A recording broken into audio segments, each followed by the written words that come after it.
Assalamualaikum warahmatullahi wabarakatuh. Innal hamdalillah nahmaduhu wa nasta'inuhu wa nastaghfiruh wa na'udzu billahi min shururi anfusina wa min sayyiati a'malina. May yahdihillahu fala mudilla lahu wa may yudlil falan tajida lahu waliyyan mursyida. Asyhadu an la ilaha illallah wahdahu la syarikalah wa asyhadu anna Muhammadan abduhu wa rasuluh.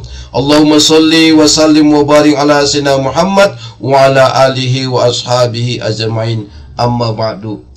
Kaum muslimin dan kaum muslimat, hadirin dan hadirat yang ada di seluruh penjuru dimanapun pendengar kami berada, dan khususnya kepada pegawai, karyawan dan karyawati, penyiar kita, khususnya Pak Padli yang selalu siap mendampingi. Kami ucapkan terima kasih, dan mudah-mudahan kita semua, seluruh pendengar kami dan seluruh kita yang selalu setia mendengarkan radio yang kita cintai ini, mudah-mudahan kita semua mendapatkan keselamatan di dunia dan keselamatan di akhirat. Amin ya rabbal alamin.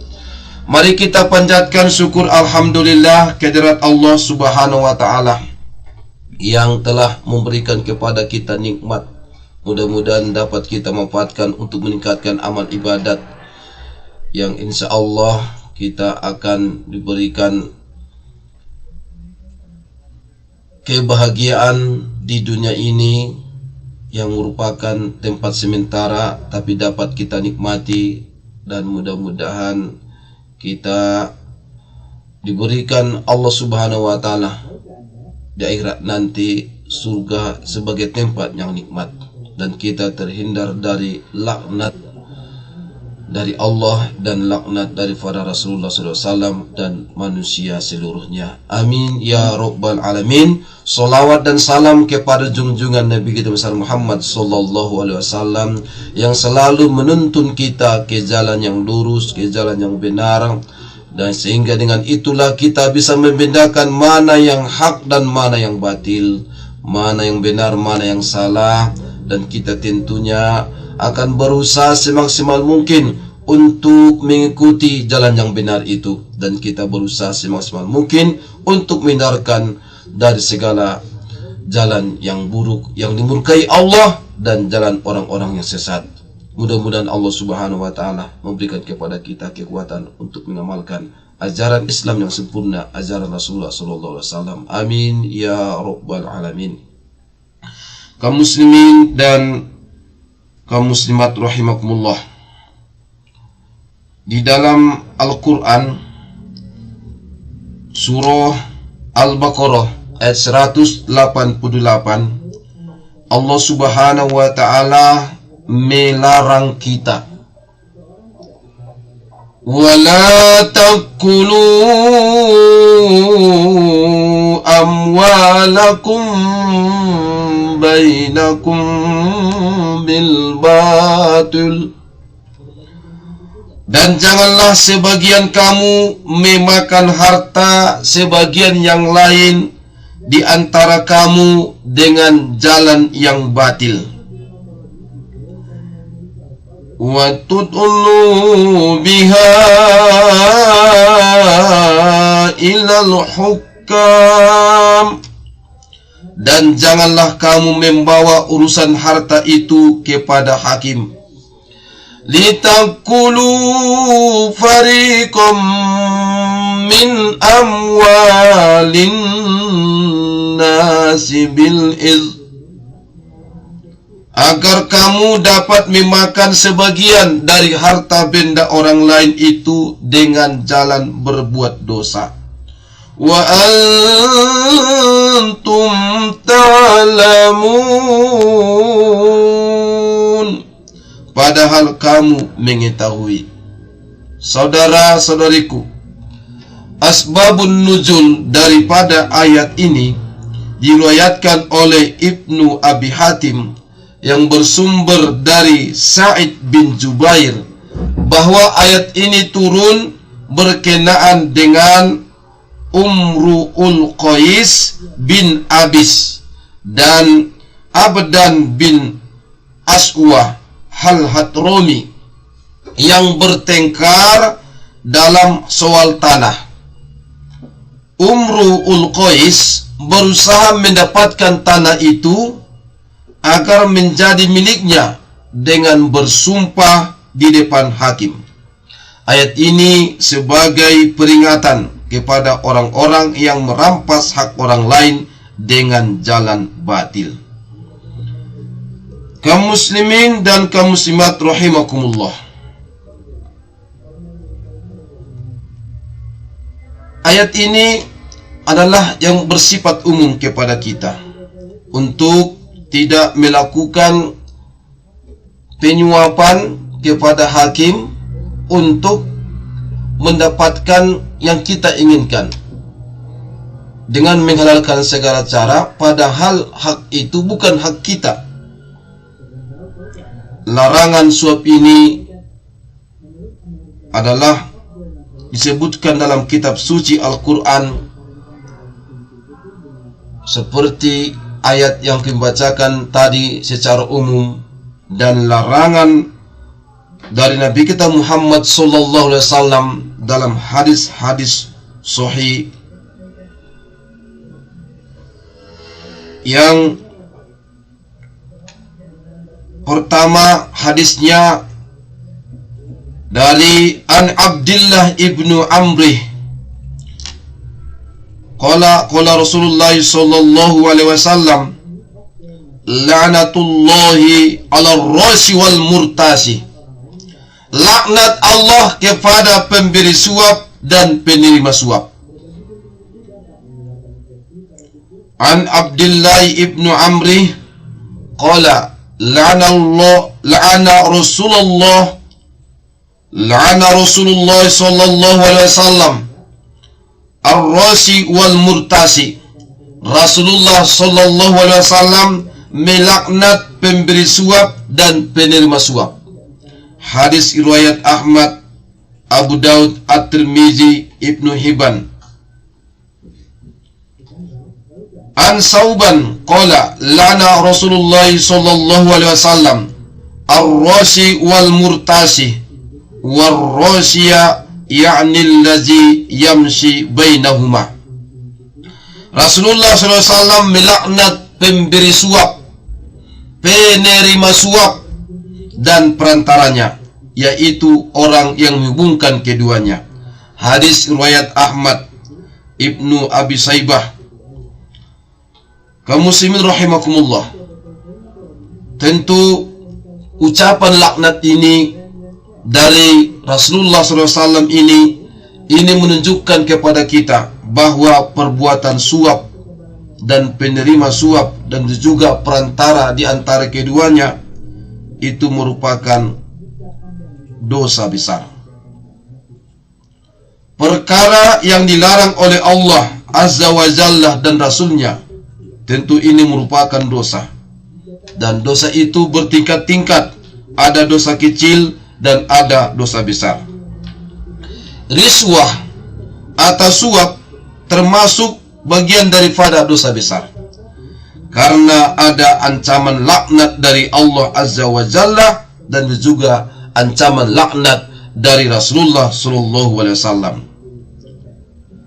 Syekh Abdurrahman bin Nasir Al-Sa'di rahimahullah berkata, definisi dosa besar yang terbaik adalah dosa yang ada had hukuman tertentu dari agama di dunia, atau ancaman di akhirat, atau peniadaan iman, atau mendapatkan laknat atau kemurkaan Allah padanya.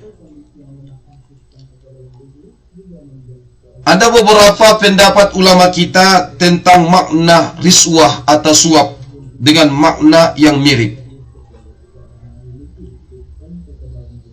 Riswah atau suap adalah sesuatu yang diberikan oleh seseorang kepada hakim atau lainnya agar hakim itu memenangkannya, atau agar hakim itu mengarahkan hukum sesuai dengan yang diinginkan si pemberi suap. Ibnu Ashir rahimahullah dia berkata, riswah atau suap adalah sesuatu yang menghubungkan kepada keperluan dengan bujukan. Makna secara lughah, secara bahasa, adapun menurut istilah, riswah itu suap adalah sesuatu yang diberikan untuk membatalkan kebenaran atau untuk menegakkan atau melakukan kebatilan, kepalsuan dan kejoliman. Dan perlu diperhatikan bahwa riswah, suap tetap haram dan tidak menjadi halal hanya dengan dirubah namanya. Karena sebagian orang yang melakukan atau meminta riswah atau suap, tapi dinamai dengan suap itu dinamai dengan hadiah. Ada yang dinamakan sedekah, sedekah politik. Ada namanya hibah, ada namanya kopi, ada namanya fasal atau lainnya. Maka apapun istilahnya itu tetap haram. Sesungguhnya istilah ini tidak merubah hakikat. Khamr tidak menjadi halal dengan dinamakan vodka, atau dinamakan mungkin dia menjadi narkoba. Zina tidak lantas menjadi halal hanya dinamakan dengan hiburan. Perbuatan zina tidak akan berubah hukumnya karena orang melakukannya pekerjaannya itu disebutkan PSK, pekerja seks seksual. Riba dan tidak akan menjadi halal walaupun dinamakannya itu dengan bunga dan seterusnya. Saudara-saudaraku, dari berbagai macam keadaan, maka itu ada macam-macam suap. Satu, suap di dalam hukum. Yang kedua, suap untuk meraih jabatan atau kekuasaan. Yang ketiga, pemberian suap untuk mendapatkan haknya atau menolak kezaliman. Maka fenomena yang banyak terjadi di masyarakat tentang suap ini sangat memprihatinkan, baik berkaitan dengan memutuskan hukum atau untuk mendapatkan jabatan atau untuk mendapatkan pekerjaan yang lainnya. Selayaknya umat Islam tidak kita melakukannya. Bahkan seharusnya kita semua mengingkarinya sesuai dengan kemampuan, baik dengan tangan atau dengan kekuasaan, dengan lisan atau melalui perkataan berupa nasihat, atau paling tidak dengan hati, walaupun dengan hati itu merupakan selemah-lemah iman. Jangan sampai kita mengikut arus dan larut di dalam arus kemaksiatan, karena hal itu akan menyebabkan kecelakaan di dunia dan di akhirat. Orang-orang yang pernah terjerumus dalam perbuatan suap atau masih melakukannya diharapkan agar segera bertaubat jika kita ingin selamat. Adapun orang-orang yang terlanjur mendapatkan pekerjaan dengan jalan suap, maka dia harus benar-benar bertaubat kepada Allah Azza wa Jalla. Sedangkan gajinya, jika memang dia bekerja dengan baik dan amanah, mudah-mudahan itu merupakan haknya. Wallahu a'lam. Dan hendaklah orang yang beriman selalu ingat bahwa dunia itu panah. Kematian itu bisa datang kapan saja, dan di akhirat tak ada perhitungan dan pembalasan terhadap perbuatan itu. Pasti akan ada perhitungan dan pembalasan terhadap perbuatan kita di dunia. Maka orang-orang yang berakal seharusnya lebih mengutamakan kebaikan akhiratnya yang kekal daripada dunia yang sementara. Hanya Allah lah tempat kita mengadu. Saudara-saudariku kaum muslimin dan kaum muslimat rahimakumullah, suap menyuap telah menjadi budaya dalam berbagai bidang. Banyak orang yang ingin memuluskan jalan supaya dia menjadi pegawai atau sebagai pekerja, itu dengan jalan suap menyuap. Ada yang ingin melancarkan pengurusan izin usaha, dilakukan suap menyuap. Dan di kalangan elit, untuk mengesahkan aturan undang-undang tertentu, ada oknum yang melakukan suap menyuap. Bahkan untuk masuk ke sekolah, atau mungkin bisa jadi ke madrasah, atau untuk masuk ke perguruan tinggi, apalagi perguruan tinggi itu perguruan tinggi negeri favorit, itu ada sebagian oknum-oknum yang melakukan prosesnya melalui suap menyuap. Banyak kita lihat dalam berbagai kasus para pejabat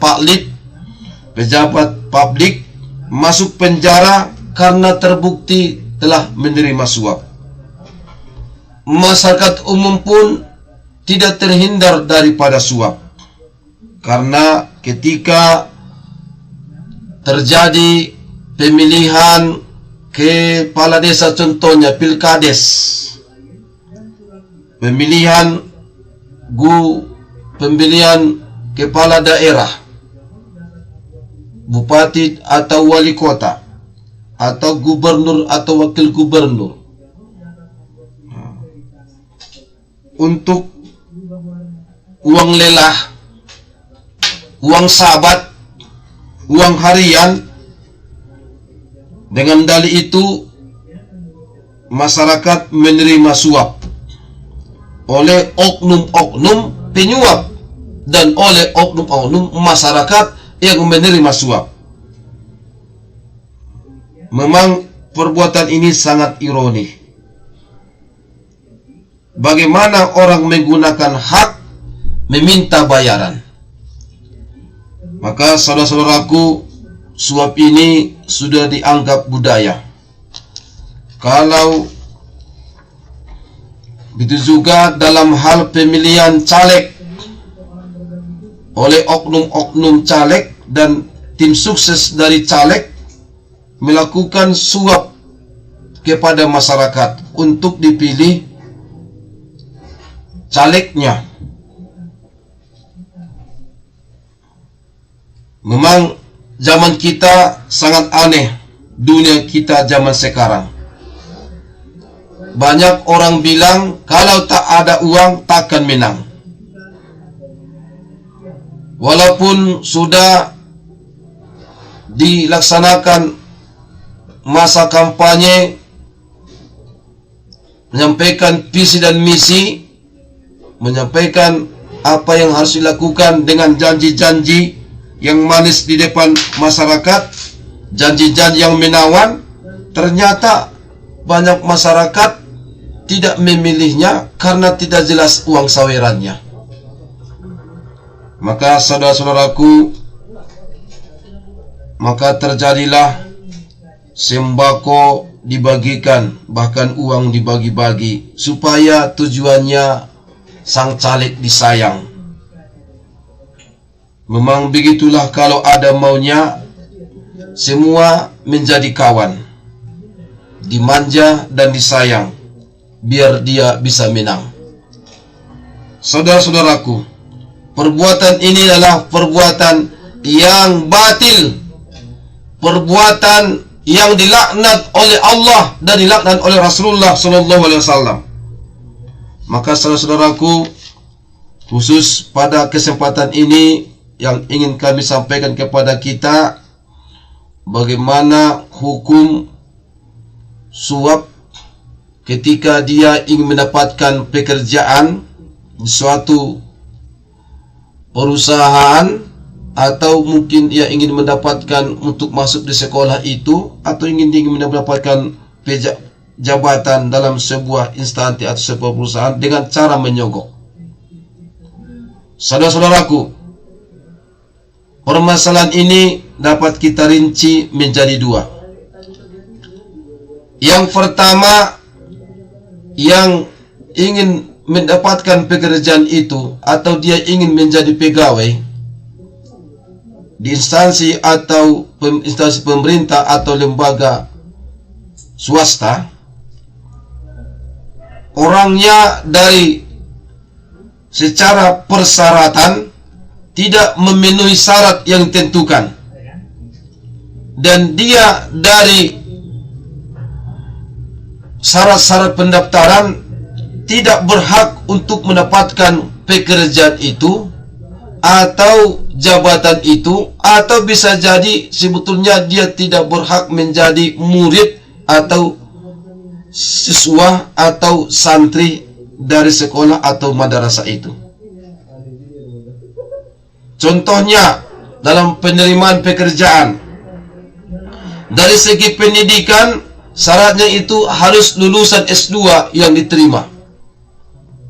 Tetapi seseorang hanya lulusan S1 karena dia memberikan sejumlah uang atau memberikan benda lain, maka hasil pengumuman yang lulus bukan yang S2 tapi yang S1. Ini jelas sudah melakukan sesuatu yang diharamkan karena melakukan suap atas sesuatu yang bukan haknya, dan ini berarti merampas hak orang lain dan telah menzalimi orang lain.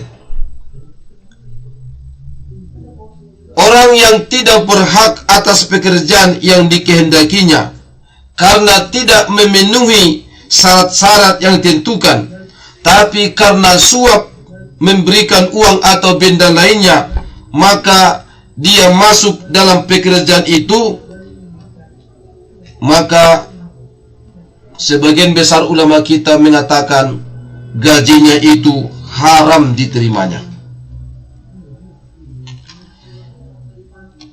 Bagaimana cara bertaubatnya? Yaitu dengan cara menyesali perbuatannya itu, berjanji tidak akan mengulanginya, memohon ampun kepada Allah, memperbanyak istighfar, astaghfirullah, dan kalau bisa dia dilepaskannya lah jabatannya, pekerjaannya itu, dan mencari pekerjaan lain yang memberinya upah atau gaji yang halal. Dosa ini sangat berat diampuni oleh Allah Subhanahu wa Ta'ala, karena dosa sesama manusia tidak dimaafkan oleh manusia lainnya, karena ada hak orang lain yang kita rampas, karena ada orang lain yang kita zalimi. Tentu agak sulit diampuni Allah dosanya, karena kita tidak tahu siapa yang kita depak dari pekerjaan dan jabatan itu. Bisa jadi kita tidak ketahui berapa orang yang kita ambil haknya, kita yang zalimi karena kita melakukan suap. Maka untuk meminta maaf kita tidak bisa kita lakukan. Maka saudara-saudaraku, Islam itu mengajarkan kepada kita untuk memperoleh pekerjaan itu haruslah dengan cara yang baik, bekerja dengan sebaik-baiknya, dan mengakhiri pekerjaan kita juga dengan cara yang baik. Wa qur rabbi adkhilni mudkhala sidqin wa akhrijni mukhraja sidqin waj'alni min ladunka sultanan nasira. Salah satu ayat Al-Quran di dalam surah Al-Isra, surah yang ke-17, pada ayat 80, Allah mengajari kita salah satu doa untuk mendapatkan pekerjaan dan keluar dari pekerjaan itu juga dengan cara yang baik, mendapatkannya yang baik, keluarnya pun dengan cara yang baik. Rabbi adkhilni mudkhala sidqin wa akhrijni mukhraja sidqin waj'alni min ladunka sultanan nasira. Ya Tuhanku, masukkanlah aku secara masuk yang benar dan keluarkanlah pula aku secara keluar yang benar, dan berikanlah kepadaku dari sisimu kekuasaan yang menolong. Saudaraku kaum muslimin rahimakumullah, orang yang mendapatkan pekerjaan, orang yang mendapatkan jabatan, tapi dia tidak memenuhi syarat yang ditentukan, dan dia tidak berhak untuk mendapatkan pekerjaan itu dan jabatan itu, tapi karena dia melakukan suap, maka dia duduk dalam pekerjaan itu atau duduk dalam jabatan itu adalah perbuatan yang sangat dilarang oleh Allah Subhanahu wa taala, dilaknat Allah dan dilaknat oleh Rasulullah sallallahu alaihi wasallam, karena saudaraku telah merampas hak orang yang berhak untuk mendapatkan itu sesuai dengan syarat-syarat yang sudah ditentukan. Bertaubatlah kepada Allah Subhanahu wa taala dan taubatan nasuha, taubat yang sebenar-benarnya. Ini saudaraku yang pertama. Yang kedua, ada orang yang berhak atas pekerjaan tersebut karena dia telah memenuhi syarat-syarat yang telah ditentukan. Mungkin dari segi pelamaran dia sudah lulus berkas. Misalnya yang lulus berkas itu sejumlah 150 orang, yang dibutuhkan hanya 20 orang. Kemudian dilaksanakanlah seleksi, baik ia melalui ujian tertulis maupun ujian secara online, sekarang melalui CAT. Dan bisa jadi mungkin setelah CAT ada ujian wawancara untuk menentukan siapa yang akan diterima dari 150 orang itu. Yang lulus diharapkan sesuai dengan informasi yang ada adalah 20 orang. Di antara yang 150 orang itu, ada yang memberikan sejumlah uang atau benda lainnya agar dia masuk di dalam 20 orang yang diterima sesuai dengan informasi yang ada. Maka dia memberikan sejumlah uang atau benda lainnya karena dua sebab. Yang pertama, dia berikan sejumlah uang atau benda lainnya. Yang pertama, karena kalau dia tidak memberikan sejumlah uang atau benda lainnya, dia tidak akan mendapatkan haknya, dia tidak akan lulus. Dan sebenarnya dia pun tidak berniat untuk melakukan suap itu, dan dia pun tidak suka melakukan suap. Dan dari segi nilai yang ditentukan sesuai dengan passing grade-nya, itu dia termasuk di dalam 20 orang itu. Tapi karena ada oknum yang merasa dia berwenang menghalangi haknya untuk lulus sebagai pegawai, pekerja atau pejabat yang diterima, maka dia terpaksa melakukan suap. Lalu bagaimana ini hukumnya menurut para ulama kita? Sebagian ulama kita mengatakan orang yang melakukan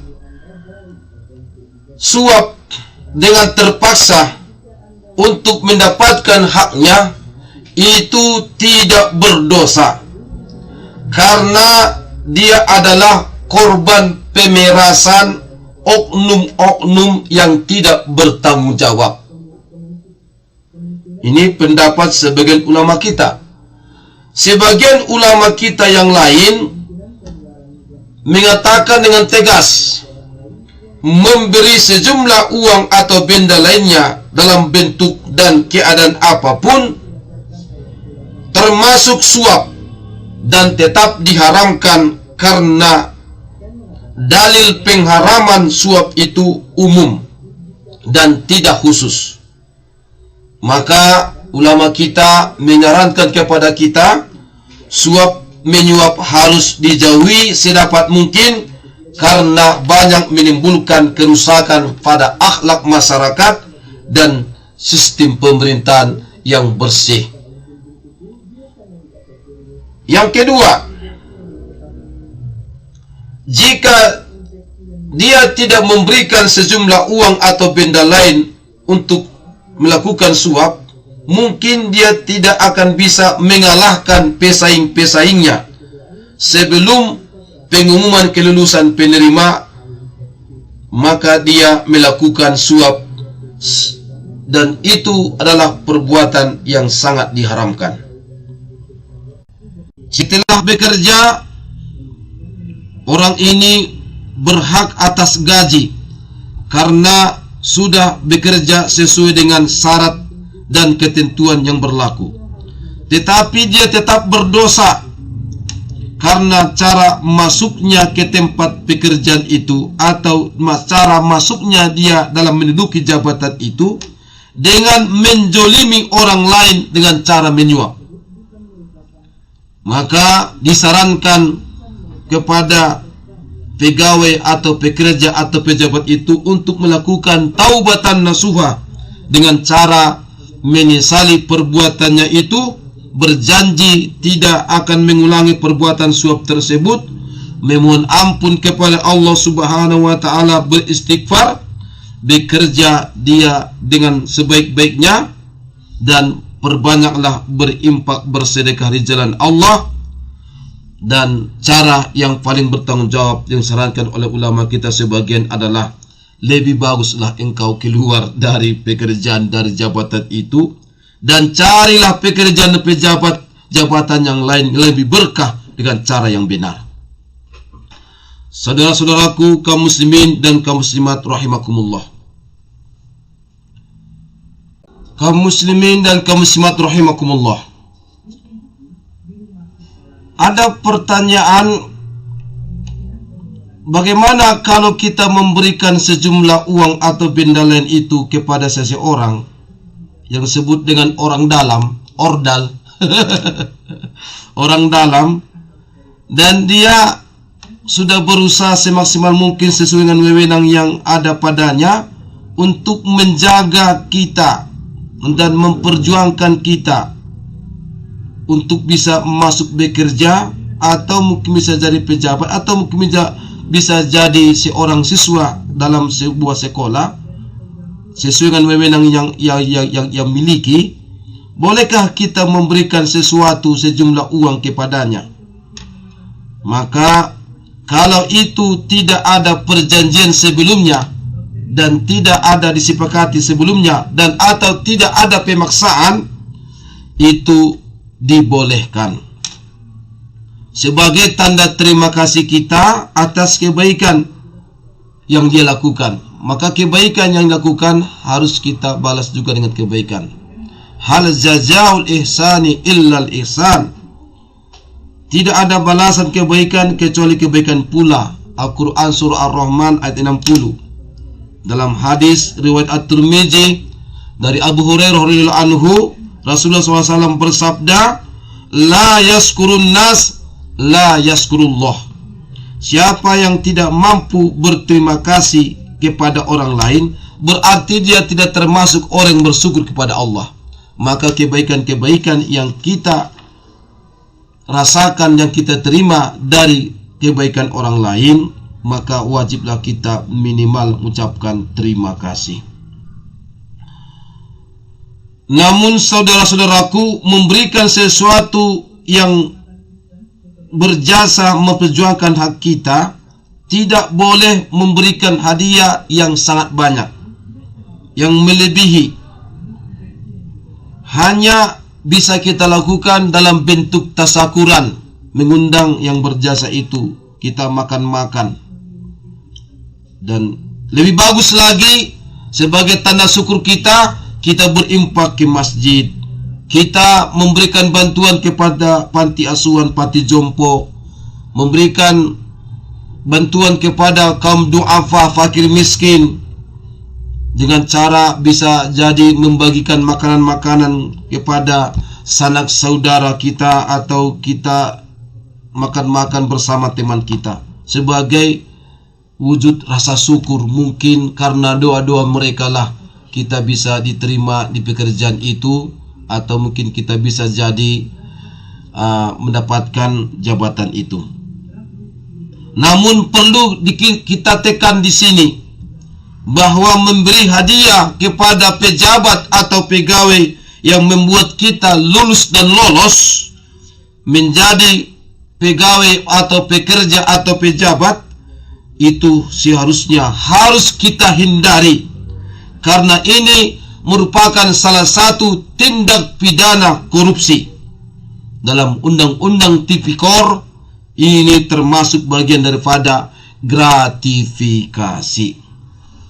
Dalam hadis riwayat Bukhari yang bersumber dari Zuhri bahwa dia mendengar Urwah berkata, berkata Abu Humaid As-Sa'idi berkata, Nabi SAW menjadikan seorang laki-laki dari Bani Asad yang disebut dengan Ibnu Al-Utbiyah sebagai pegawai pemungut zakat. Ketika ia kembali memungut zakat itu, ia berkata, ini untukmu dan ini hadiah untuk kepadaku. Ini dihadiahkan kepadaku. Maka Nabi Muhammad SAW segera berdiri atas mimbar, lalu dia memuja dan memuji Allah dan bersabda, bagaimana perilaku pegawai yang kami utus, lalu dia kembali dengan mengatakan ini untukmu dan ini untukku. Tidakkah ia duduk saja di rumah ayah atau ibunya, lalu melihat apakah ia akan diberi hadiah atau tidak? Seandainya dia diam di rumah ayahnya, di rumah ibunya, dia tidak pergi bekerja memungut zakat itu, apakah ia akan diberikan hadiah atau tidak?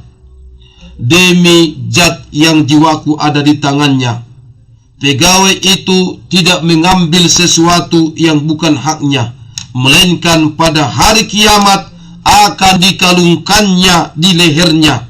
Jika yang dia ambil itu onta, maka ia mempunyai suara onta. Jika yang diambilnya sapi betina, maka akan mempunyai suara sapi betina. Dan jika yang diambilnya itu kambing, maka ia akan mempunyai suara kambing. Kemudian beliau Rasulullah SAW mengangkat kedua tangannya sehingga para sahabat melihat bulu ketiak Rasulullah, dan dia mengatakan, sungguh telah aku menyampaikannya, sungguh telah aku menyampaikannya, sungguh telah aku menyampaikannya, diucapkan Rasulullah SAW 3 kali.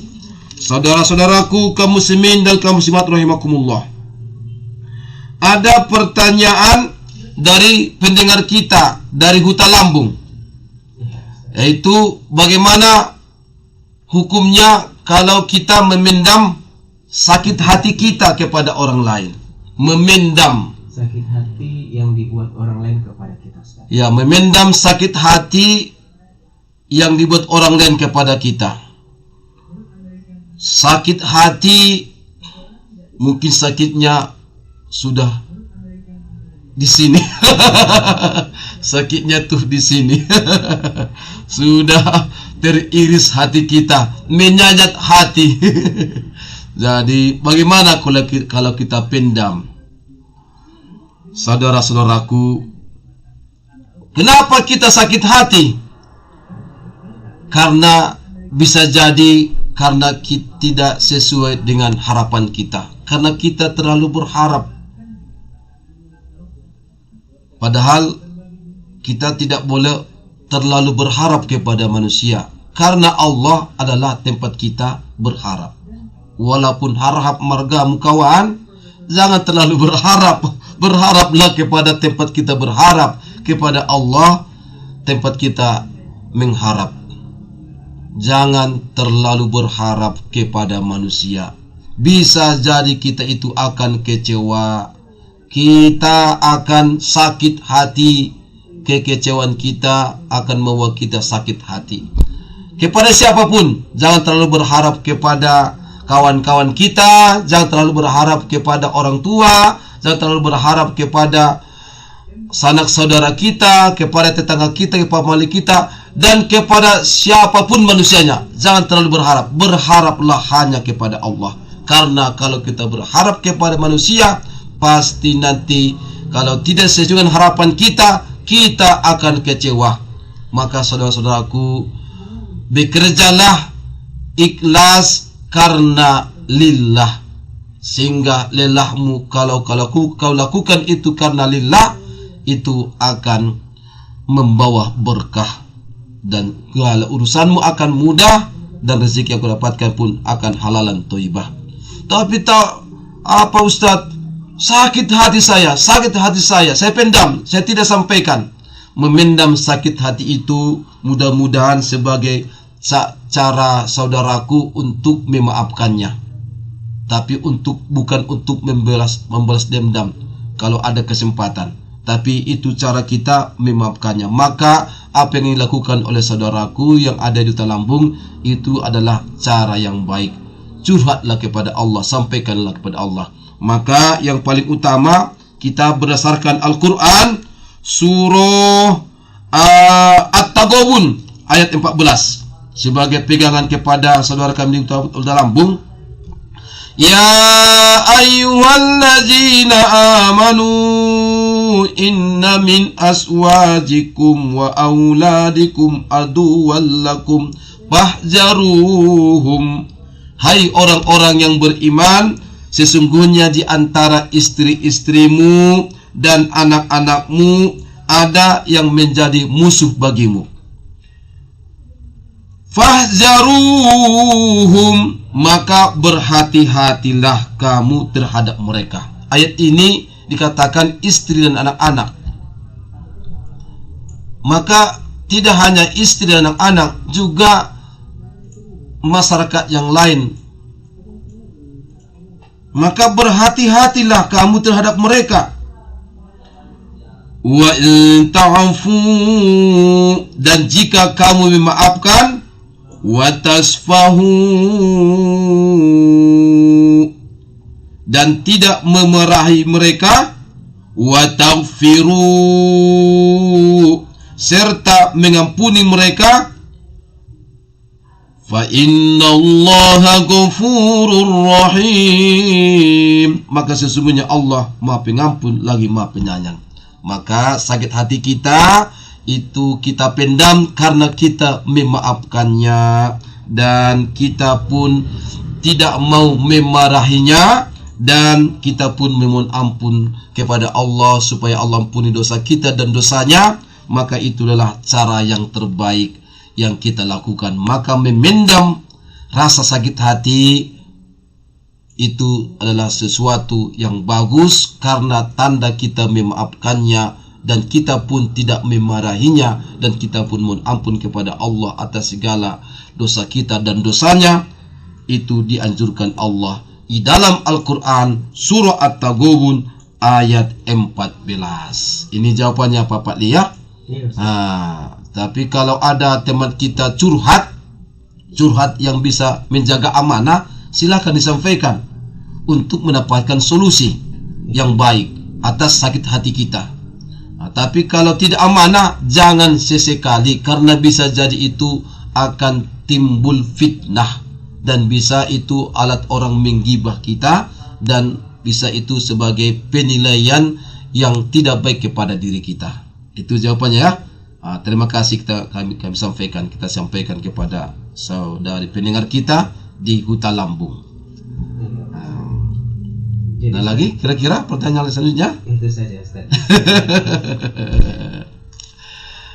Jadi saudara-saudaraku kaum muslimin dan kaum muslimat rahimakumullah, menanam kacang panjang di atas batu, ceramah tidak boleh panjang Ustaz karena terbatas oleh waktu. Karena kita sudah mendekati sholat maghrib, mungkin inilah yang dapat kami sampaikan. Mudah-mudahan Allah Subhanahu wa Ta'ala memberikan kepada kita pekerjaan dengan cara yang baik, dan kita pun sesudah mendapatkan pekerjaan jabatan atau apa saja, mudah-mudahan kita dapat bekerja dengan sebaik-baiknya, dan mengakhiri pekerjaan kita dengan cara yang baik. Hidup ini, saudara-saudaraku, bukanlah seberapa harta yang kita peroleh. Hidup ini bukan soal seberapa harta yang kita peroleh, namun seberapa berkah penghasilan yang kita dapat. Usikum nafsi bitaqwallah, wallahu muwaffiq ila aqwamit thoriq, billahi taufiq wal hidayah. Assalamualaikum warahmatullahi wabarakatuh.